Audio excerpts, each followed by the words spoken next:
जम्मू कश्मीर में सुरक्षा बलों को बड़ी कामयाबी हाथ लगी है। मुठभेड़ के दौरान हिजबुल कमांडर रियाज नाइकू को ढेर कर दिया गया।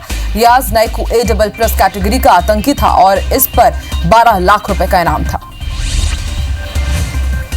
मुठभेड़ पुलवामा के बेगपुरा में हुई। बेगपुरा नाइकू का गांव है, जहां वो अपनी मां से मिलने आया था। मंगलवार को ही उसके घर के बाहर घेराबंदी कर दी गई थी, जिसके बाद आज सुबह उसे मार गिराया गया। बुरहानवाली और इत्तू के खात्मे के बाद रियाज नाइकू ने हिजबुल की कमान संभाली थी। साल 2016 में बुरहानवानी के एनकाउंटर के बाद यासीन इत्तू कमांडर बना था और अगस्त साल 2017 में एक एनकाउंटर में इत्तू भी ढेर हो गया और अब रियाज नाइकू को भी मार गिराया गया। एनकाउंटर के बाद पूरे कश्मीर में एहतियात के तौर पर मोबाइल इंटरनेट बंद कर दिया गया है। BSNL के अलावा बाकी सभी फोन नेटवर्क भी बंद कर दिए गए हैं। सोनिया गांधी ने कांग्रेस शासित राज्यों के सीएम से वीडियो कॉन्फ्रेंसिंग के जरिए चर्चा की। इस बैठक में सीएम भूपेश बघेल भी शामिल हुए। सीएम ने बताया कि बैठक में कोरोना के खिलाफ राज्यों की तैयारियों पर चर्चा की गई है, साथ ही लॉकडाउन की रणनीति पर भी बातचीत की गई। मध्य प्रदेश में कोरोना पॉजिटिव मरीजों का आंकड़ा बढ़कर 3181 तक हो गया है। प्रदेश में अब तक 185 मरीजों की मौत हो चुकी है, जबकि 1099 मरीज ठीक होकर अपने घर जा चुके हैं। इंदौर में कोरोना संक्रमण के इस हालात पर काबू पाने के लिए प्रदेश भर के डॉक्टर्स की यहां तैनाती कर दी गई है। इंदौर में 25 जिलों के 102 डॉक्टर पोस्टेड किए गए हैं। इनकी क्वारंटीन सेंटर और टेस्टिंग में ड्यूटी लगाई गई है। बता दें कि इंदौर के 85 वार्डों में से 80 वार्ड कोरोना संक्रमित हो चुके हैं। अधिकारियों के मुताबिक इंदौर में फिलहाल रोजाना मिल रहे कोरोना पॉजिटिव की संख्या में कमी आई है। रोजाना किए जा रहे टेस्ट में 10% टेस्ट ही पॉजिटिव मिल रहे हैं। इसके अलावा मौत की दर 12% से घटकर 4% हो गई है। मंत्री तुलसी सिलावट भी लगातार बैठक ले रहे हैं। उज्जैन में कोरोना के 11 नए कोरोना पॉजिटिव मरीज सामने आए हैं। इसके साथ ही उज्जैन में अब तक 195 मरीज सामने आ चुके हैं। खरगोन में भी कोरोना का एक नया मरीज मिला है। जिले में कोरोना मरीजों का आंकड़ा अब 80 हो गया है। यहाँ 7 मरीजों की मौत भी हो चुकी है, जबकि 37 मरीज अब तक ठीक हो चुके हैं। भोपाल के हबीबगंज स्टेशन में मजदूरों को लेकर श्रमिक स्पेशल ट्रेन पहुंची। इस ट्रेन में तेलंगाना से 1000 से ज्यादा मजदूर पहुंचे। ये मजदूर मध्य प्रदेश के अलग अलग जिलों के हैं, जिनकी स्टेशन पर स्क्रीनिंग की गई और बस से सभी मजदूरों को गृह जिले भेजा जाएगा। जबलपुर में लगातार बढ़ रहे कोरोना मरीजों के बाद अब प्रशासन ने हनुमानताल और चांदनी चौक इलाके में दूसरे चरण का डोर टू डोर सर्वे शुरू कर दिया है। इसके लिए ग्रामीण क्षेत्रों में तैनात स्वास्थ्य कर्मी, आशा कार्यकर्ता और ANM कार्यकर्ताओं को भी सर्वे के काम में लगाया गया है। जबलपुर में सर्वे के लिए सभी को शासकीय वाहनों से जिला अस्पताल लाया गया, लेकिन इस दौरान सोशल डिस्टेंसिंग का पालन नहीं किया गया। एक वाहन में 6 से 7 स्वास्थ्य कर्मियों को बैठाया गया, जिससे स्वास्थ्य कर्मियों में बेहद नाराजगी देखी गई और उन्होंने इसका विरोध भी जताया। रायपुर में सड़क पर 50 रुपए के कई नोट मिले हैं। शंकर नगर इलाके में सड़क पर नोट मिले। करीब 20 से 25 नोटों को सैनिटाइज किया गया और उन्हें जब्त किया गया और पुलिस जांच में जुटी है। मध्य प्रदेश के ग्रीन और ऑरेंज जोन में शराब बिक्री को लेकर सहमति बन गई है। राज्य सरकार और लिकर एसोसिएशन के बीच बातचीत के बाद दुकान खोलने का फैसला लिया गया। साथ ही रेड जोन वाले 6 जिलों के ग्रामीण इलाकों में भी शराब मिल सकेगी। मध्य प्रदेश में रेड जोन वाले भोपाल, इंदौर और उज्जैन जिले में शराब दुकान नहीं खुलेगी। राज्य सरकार ने लिकर एसोसिएशन की मांगों पर 4-5 दिन में विचार करने की बात कही। इसके बाद प्रदेश में शराब दुकान खुल गई। लिकर एसोसिएशन ने कोटे के बंधन से मुक्त करने की मांग की है। विदिशा के पूरनपुर क्षेत्र में देशी शराब की दुकान खुलते ही इसका जबरदस्त विरोध शुरू हो गया है। लोगों का कहना है कि ये रिहायशी इलाका है और पास में स्कूल है। विरोध में बीजेपी पार्षद भी शामिल हुए। आनंद फानन में शराब की दुकान को तुरंत ही बंद करवाना पड़ा। मुंबई के कल्याण से बिहार के मजदूरों को लेकर जा रही ट्रेन में जमकर मारपीट हुई है। ये घटना सतना रेलवे स्टेशन में हुई। इस स्पेशल ट्रेन में लगभग 1200 मजदूरों को बिहार भेजा गया है। ये विवाद खाने के पैकेट को लेकर होना बताया जा रहा है। हंगामे की वजह से ट्रेन बहुत देर तक स्टेशन में ही खड़ी रही। बैतूल में क्वारंटीन सेंटरों में रखे गए मजदूरों के साथ अमानवीय बर्ताव करने की शिकायत मिल रही है। सेंटर में लोगों ने शिकायत की कि उन्हें जो भोजन दिया जा रहा है वो खाने के लायक ही नहीं है। इन मजदूरों ने मिल रहे खराब भोजन का वीडियो बनाकर लोगों को भेजकर मदद भी की है। रायगढ़ में लॉकडाउन के तीसरे फेज में सोशल डिस्टेंसिंग का सख्ती से पालन कराने के लिए पुलिस अब सादे ड्रेस में घूमेगी। सोशल डिस्टेंसिंग का उल्लंघन करने वाले लोगों पर पुलिस निगाह रखेगी और उनसे जुर्माना भी वसूलने के साथ FIR भी दर्ज की जाएगी। कवर्धा जिले के ग्राम टाटीकसा में दूसरे राज्य से आए प्रवासियों को गांव के ही स्कूलों में क्वारंटीन किया गया है, लेकिन यहां नियमों को दरकिनार करते हुए एक व्यक्ति ने शराब के नशे में धुत होकर हंगामा किया। प्रशासन ने मामले की जांच शुरू कर दी है।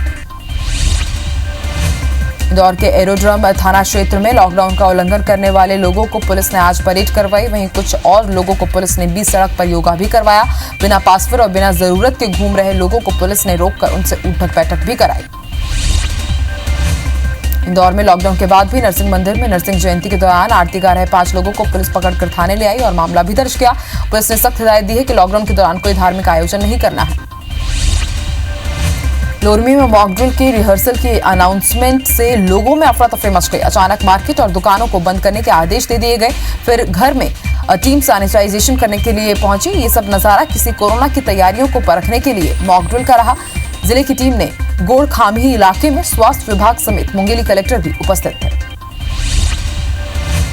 मध्य प्रदेश के पूर्व मंत्री और कांग्रेस नेता पीसी शर्मा ने राज्य सरकार से 10वीं और 12वीं की परीक्षाएं नहीं लेने की मांग की। उन्होंने कहा कि सीबीएसई की तर्ज पर माध्यमिक शिक्षा मंडल स्टूडेंट्स को लिए गए पेपर के आधार पर एवरेज अंक दे। नागपुर से झारखंड लौट रहे एक मजदूर की बिलासपुर के सिम्स अस्पताल में उपचार के दौरान मौत हो गई। मजदूर को अचेत हालत में अस्पताल में भर्ती कराया गया था। एहतियातन मजदूर का कोरोना सैंपल भी लिया गया, जिसकी रिपोर्ट नेगेटिव मिली। दिल का दौरा पड़ने से उसकी मौत हुई है। राजस्थान के कोटा से छत्तीसगढ़ वापस आए बच्चों की घर वापसी शुरू हो गई। क्वारंटीन में रहने के बाद 250 बच्चों को दुर्ग से अलग अलग बसों में बिलासपुर के रास्ते सरगुजा के लिए रवाना किया गया। बिलासपुर में लंच के लिए बसों को स्टॉपेज भी दिया गया। दुर्ग जिले के जिन 138 स्टूडेंट्स को छत्तीसगढ़ लाने के बाद बिलासपुर में क्वारंटीन किया गया था, उन्हें आज दुर्ग लाया गया। 9 बसों से उन्हें बीआईटी कॉलेज लाया गया, फिर उन्हें उनके परिजनों को सौंपा गया। लॉकडाउन के दौरान महासमुंद के कोटा में फंसे 97 बच्चों को लाया गया था। इसमें से 46 बच्चों को कवर्धा एवं 51 बच्चों को बेमित्रा में रखा गया था। लेकिन 8 दिन बाद इस शासन ने आदेश पर जारी किया और 46 बच्चों को महासमुंद लाया गया, जहां उनका स्वास्थ्य परीक्षण कराकर 14 दिनों के होम क्वारंटीन में रहने के निर्देश दिए गए। बच्चों के वापस आने से परिजन काफी खुश हैं। लॉकडाउन से प्रभावित वकीलों को राहत राशि देने की याचिका पर बिलासपुर हाई कोर्ट में बुधवार को सुनवाई हुई। कोर्ट ने state bar council of India समेत अन्य सभी पक्षकारों को जरूरतमंद वकीलों के लिए कई योजना बनाकर अगली सुनवाई में प्रस्तुत करने का आदेश जारी किया है। मामले की अगली सुनवाई 25 तारीख को होगी। 40 दिन के बाद लॉकडाउन में मिली ढील के बाद बिलासपुर में उद्योग शुरू हो गए, लेकिन उद्योगियों की परेशानियों कम होने का नाम नहीं ले रही है। मजदूरों की सीमित संख्या, उत्पादन में देरी, फाइनेंस की समस्या और परिवहन की दिक्कत से उद्योग जूझ रहे हैं। जगदलपुर के महारानी अस्पताल में बुधवार को एनसीसी गर्ल्स बटालियन की छात्राओं ने अस्पताल के डॉक्टरों और स्टाफ को सलामी दी। कोरोना वायरस के खिलाफ लोहा लेने वाले डॉक्टरों को सैल्यूट करते हुए 86 कैडेट्स और अधिकारियों ने उनसे मुलाकात भी की। छत्तीसगढ़ के खाद्य मंत्री अमरजीत भगत बुधवार को सीतापुर प्रवास पर जाते हुए निर्माणाधीन राष्ट्रीय राजमार्ग 44 का निरीक्षण करने पहुंचे और सड़क निर्माण की सुस्त गति और सड़कों पर बने गड्ढे पर नाराजगी जताई। अमरजीत भगत ने ठेका कंपनी के साथ एनएच के जल्द काम पूरा करने के निर्देश दिए। सरगुजा जिले के ग्राम पंचायत सरभंजा की डूमरगोड़ा निवासी प्रसूता एक तक मदद नहीं पहुंच पाई और अस्पताल पहुंचने से पहले ही रास्ते में डिलीवरी करानी पड़ी। हालांकि मां और बच्चा दोनों स्वस्थ हैं। आपको बता दें कि 108 को फोन नहीं लगने के बाद परिजनों ने 112 को बुलाया, लेकिन नाले की वजह से वो मदद के लिए गांव तक नहीं पहुंच पाई। विदिशा के किंग वेयर हाउस में किसानों के हंगामे के बाद प्रशासन ने वेयर हाउस को सील कर दिया है। किसानों ने आरोप लगाया कि समर्थन मूल्य पर गेहूं की खरीदी के दौरान नापतोल में 3 से 4 किलो अनाज कम मापा जा रहा है। एसडीएम की मौजूदगी में वेयर हाउस को सील कर दिया गया। छतरपुर की एक नाबालिग लड़की को चूड़ी दिलाने के नाम पर उसे बहलाकर उससे 2 लोगों ने रेप किया और फिर उसे यूपी और दिल्ली ले जाकर रेप की घटना को फिर से अंजाम दिया गया। आरोपियों ने पीड़िता को जान से मारने की धमकी भी दी। वहीं आरोपी युवक चंदला के विधायक राजेश प्रजापति का रिश्तेदार होने की धौंस भी देने लगा। पीड़िता ने मामले की शिकायत पुलिस से की है। उज्जैन के साहिब खेड़ी डैम में बीते 29 अप्रैल को मिली युवक की लाश मामले की पुलिस ने गुत्थी सुलझा ली है। साथ ही वारदात को अंजाम देने वाले 3 आरोपियों को गिरफ्तार कर लिया गया है। आरोपियों ने पुरानी रंजिश की वजह से युवक की हत्या की थी। तखतपुर के कुवा गांव में एक दामाद ने अपने ससुर शिवराम पर ताबड़तोड़ चाकू से हमला किया, जिससे उसकी मौत हो गई। इसके बाद आरोपी दामाद सुरेश फरार हो गया। पुलिस आरोपी की पतासाजी में जुटी हुई है।